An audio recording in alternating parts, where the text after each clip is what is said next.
Hello dear students, this is Om Prakash. I welcome you all to join me through this video. Hope you all will be fine, healthy and will be taking care of your health.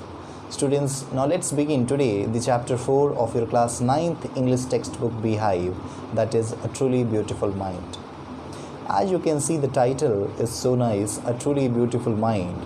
So let's try to find it out in this chapter to whom actually this title A Truly Beautiful Mind refers to. So here it's none other than the renowned scientist Albert Einstein. And in this chapter we are going to find that in what way he was a person of a truly beautiful mind. Before we come to the introduction part of this chapter, let's begin with this nice quotation what he said once. Everybody is a genius, but if you judge a fish by its ability to climb a tree, it will live its whole life believing that it is stupid. I need not to explain what does it mean. Hope you all understand, even you have read this more and more. So he was such a fellow that each and every word spoken by him matter a lot to us. So let's come to the introduction part of this chapter. As I said that this chapter is all about a great scientist, Albert Einstein. And the title of this chapter, A Truly Beautiful Mind, refers to him. This is a short biography of his where some of his qualities have been highlighted. Means we are going to know that whether what kind of the interest he was having, what were those subjects where he had a great interest, so that we all are going to find in this chapter. He was a humanitarian. What do you mean by humanitarian? Humanitarian is a person, the one who is so much concerned about the people's welfare. Okay, so he was such a fellow. He advocated world peace. What do you mean by advocated? So advocated means a person who speaks in support of something or someone. Okay, so he was such a person who was in favor of peace, non-violence, and that's what we can say that truly he has a truly beautiful mind. Let's move on to some selected keywords of this chapter here. So the first word is destined. Destined means fixed. अगर कोई चीज़ निर्धारित है, तय है, we can say it is destined. Uttered. The next word is uttered, which means spoke. Okay. Let me tell you one thing. If you say utterly, now the meaning will be completely different. Okay, and it will be completely. So utterly means completely, but here uttered. That means spoke.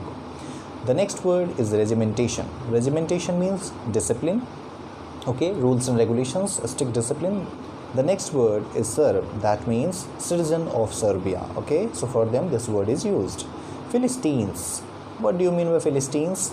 Here the Philistines means the people who do not like arts. Okay, or you can say that the people who are the hater of art or literature can be said Philistines. The next word is lauded. Lauded means praised. Okay, so these were the selected keywords. Now let's move to some basic key points of this chapter, and through this we try to comprehend it. Albert Einstein was born on 14th March in 1879 in the German city of Ulm. Till the age of 2.5 years, he could not speak, and when he started speaking, he spoke every word twice. It is said that when he was of 2 years old, he was not able to speak, and that time, till that age, whatever he spoke it twice. His mother thought that Albert was a freak. What do you mean by freak? Freak is a person who behaves differently, the one who looks different than other, even he doesn't try to mix up with other. Okay, so he is having an unusual behavior. Okay, even his playmates called him brother boring just because of this nature. Okay, when he was of 6 years old, so at that time, at the insistence of his mother, he learned to play the violin. Okay, it was the great desire of his mother that he should learn to play the violin, and finally he learned and became a gifted violinist. At the age of 15, his family moved to Munich. Where is this Munich situated? Munich is a German city. Okay, so there he shifted. He did not feel comfortable with the strict discipline at the school. Okay, in the school where he had been enrolled, he found that there was a strict discipline that everybody had to follow, and just because of this he found that it was tough for him to be in that school and he decided to leave it. Anyhow, on completing his schooling, he joined the university at Zurich. Where is Zurich? Zurich is the northern city of Switzerland. Because the atmosphere there was more liberal and accepted new ideas and concepts, and that he liked most, he decided to join this university. He showed more interest in physics and mathematics. There, he met a fellow student, Mileva. At the university, she was equally intelligent and clever. Later on, they married and had 2 sons, but unfortunately, their marriage did not survive and were divorced in 1919. After completing his education, Albert worked as a technical expert in the patent office at Bern. Here, he worked secretly on his idea on relativity. As you know, this theory of relativity is world renowned. So, in 1915, he published his paper on a special theory of relativity, followed by the world famous equation E is equal to mc square. Okay. So, in 1915, he published his paper on general theory of relativity, which gave an absolutely new definition to the concept of gravity. This theory made him famous figure, and in 1919, during the solar eclipse as well, his theory came out to be accurate, and in this way, it was a great revolution in physics. And then Einstein received the Nobel Prize for Physics in 1921.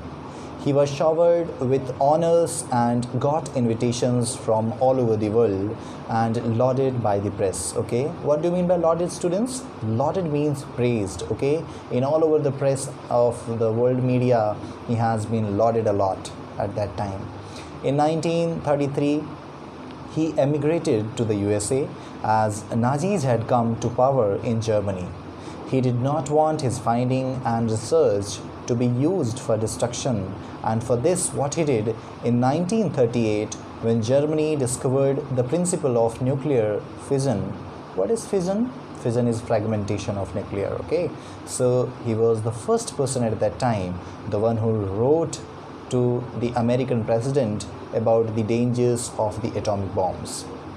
In 1945, when America dropped the atomic bombs on Nagasaki and Hiroshima, he was deeply hurt. Okay, when he saw the destruction that shook Nagasaki and Hiroshima, he was deeply hurt through this, and that's what he decided to write to the United Nations for the formation of a world government.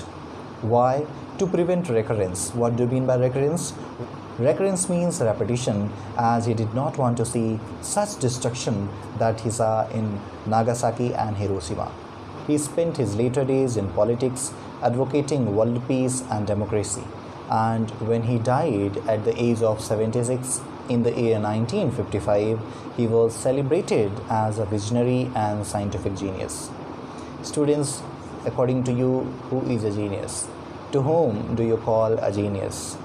Actually, let me tell you, a genius is a person, the one who is having the extraordinary intelligence, or you can say a person having the extraordinary mental capacity.